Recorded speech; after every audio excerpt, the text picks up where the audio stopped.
SP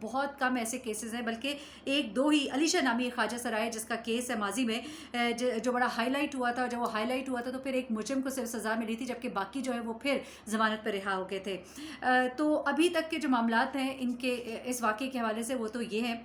لیکن سوال یہاں پہ یہ ہے کہ جب اتنی بڑی بڑی باتیں کی جاتی رہیں اور اتنے بڑے بڑے بل جو ہے وہ پیش کیے جاتے رہے، اس کے باوجود جو ہے یہ ایکٹیویٹیز جو ہے یہ رکنے کا نام نہیں لے رہی۔ یہ بھی ایک واقعہ پیش آیا، اس وقت #جسٹس فار گل پانرا جو ہے وہ چل رہا ہے، تو اس وقت لوگوں کی زبان پر ہے، لیکن پھر لوگ بھول جائیں گے۔ لیکن آپ سب سے سوال ہوگا، جتنا زندہ رہنے کا حق آپ کو ہے اتنا زندہ رہنے کا حق ان کو ہے، جتنی عزت آپ کی ہے اتنی عزت ان کی ہے۔ اگر وہ کوئی ایسا پیشہ اختیار کرتے ہیں تو وہ اس کے لیے خود جواب دہ ہے۔ آپ کا کام ہے کہ آپ ان کو تعلیم دیں، آپ کا کام ہے آپ ان کو صحیح غلط کے بارے میں بتائیں، اور صحیح غلط کے لیے آپ ان کی راہیں ہموار کریں۔ میں نے مولانا طارق جمیل صاحب کی بات کی تھی آغاز میں، مجھے یاد ہے میں نے وہ ایک پروگرام دیکھا تھا، اس میں مولانا طارق جمیل صاحب نے بتایا کہ کس طرح سے ان لوگوں سے ان کی ملاقات ہوئی، پھر ان کو کس طرح سے ترغیب دی۔ ان لوگوں نے کیا کہا وہ تو میں ابھی بتاتی ہوں، لیکن مولانا طارق جمیل صاحب نے ایک بات کی، بڑی دل کو لگی۔ انہوں نے کہا کہ ان لوگوں نے کہا کہ طارق جمیل صاحب، ہم آپ کی بات سنتے ہیں، ہمارے دل کو لگتی ہے، ہمارا دل کرتا ہے کہ ہم اس سیدھے رستے کے اوپر چلیں، لیکن ہم کھائیں گے کہاں سے؟ ہم جہاں نوکری کرنے جاتے ہیں لوگ ہمیں ذلت، ہمارے ساتھ جس طرح کا رویہ رکھتے ہیں، ذلت آمیز، تحقیر آمیز رویہ ہمارے ساتھ رکھا جاتا ہے، ہم پہ پھپتیاں کسی جاتی ہیں، پولیس والے گھروں میں آ کے انہیں نچواتے ہیں، ان کے ساتھ بری طرح سے گفتگو کی جاتی ہے، ان کو عزت سے رہنے نہیں دیا جاتا، تعلیم چھوڑنے پر مجبور ہو جاتے ہیں۔ کئی ایسے خواجہ سراؤں کے بارے میں ایسی رپورٹس آتی رہی جو تعلیم حاصل کر رہے تھے اور چھوڑ کے بھاگ گئے کیونکہ ان کے ساتھ سلوک اچھا نہیں تھا۔ یہ ہمارے معاشرے کی بے روی ہے، یہ ہماری ٹیچنگز ہیں۔ یہ ایک خواجہ سرا تھی، اس کا یہ کہنا تھا کہ میرا دل کرتا ہے کہ مجھے پاکستان سے بڑی محبت ہے، لیکن میرا دل کرتا ہے کہ میں پاکستان چھوڑ کر باہر چلی جاؤں، کیونکہ وہاں پر جس طرح سے خواجہ سرا ٹرانسجینڈرز جس طرح سے زندگی گزارتے ہیں تو مجھے رشک آتا ہے کہ کتنی آزادی ہے، ان کا کوئی مذاق نہیں اڑاتا۔ کتنے افسوس کی بات ہے کہ پیارے نبی صلی اللہ علیہ وسلم، سرکار دو عالم، رحمت للعالمین، چرند پرند انسان ہر ایک کے لیے رحمت کا سلوک بتانے والے، اور ہمارے کردار کو دیکھیے، ہمارے اخلاق کو دیکھیے کہ ہمارے اخلاق کتنے گرے ہوئے ہیں کہ ہم صرف اپنے آپ کو انسان سمجھتے ہیں، ہم ان کو انسان نہیں سمجھتے۔ ہم ان کے پیشے پر تنقید کرتے ہیں لیکن ہم ان کے لیے آسانیاں پیدا نہیں کرتے۔ طارق جمیل صاحب نے کہا کہ پھر اس کے بعد میں نے ان کو اپنی جیب سے پیسے اس لیے دینا شروع کر دیا، میں یہ اس لیے نہیں بتا رہا کہ میں کوئی نیکی کر رہا تھا، میں اس لیے بتا رہا ہوں کہ مجھے ڈر تھا کہ کہیں یہ اپنے بھوک، افلاس، اپنی تنگی کی وجہ سے اسی راہ کی طرف نہ چلے جائیں۔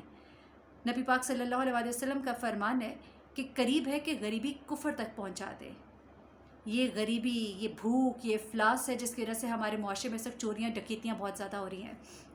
کے پی میں اگر دیکھیں گزشتہ 4 سالوں کے دوران ٹرانسجینڈر جو برادری ہے 50 سے زائد افراد ہلاک ہو چکے ہیں، 300 سے زائد کو تشدد کا نشانہ بنایا گیا، اس کے باوجود FIR کٹنے کے باوجود بھی ضمانتوں پر رہا ہے یا لوگوں کو پکڑا ہی نہیں گیا، ضمانتوں پر رہا کی تو بات ہی چھوڑ دیجیے۔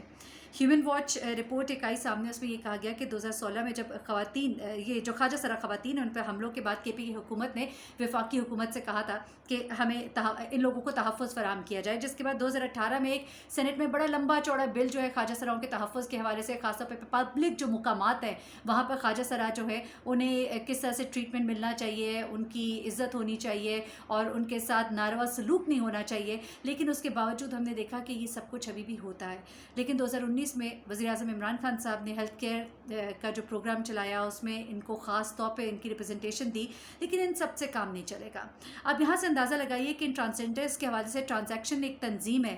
اور ان کی جو سربراہ ہے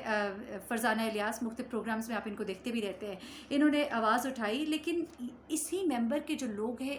ان کو انتہائی تشدد کا نشانہ بنایا گیا KP کے اندر، پشاور کے اندر، کہ یہ لوگ یوں کیوں کریں، ان کو یہ لوگ وہاں کے کہتے ہیں کہ تم گانے گاؤ، تم لوگ جا کے پارٹیوں میں شرکت کرو، یہ تم لوگوں کا کیا کام ہے کہ میڈیا میں اور تم لوگ سوشل میڈیا کے اوپر ایکٹیو ہو رہے ہو یا میڈیا پر نظر آ رہے ہو، یہ تم لوگوں کا کام ہی نہیں ہے۔ یہ عدنان نامی ایک خواجہ سرا تھی، جو جلسوں میں اسے اس طرح سے کہا گیا کہ تم کیوں جاتی ہو اور کیوں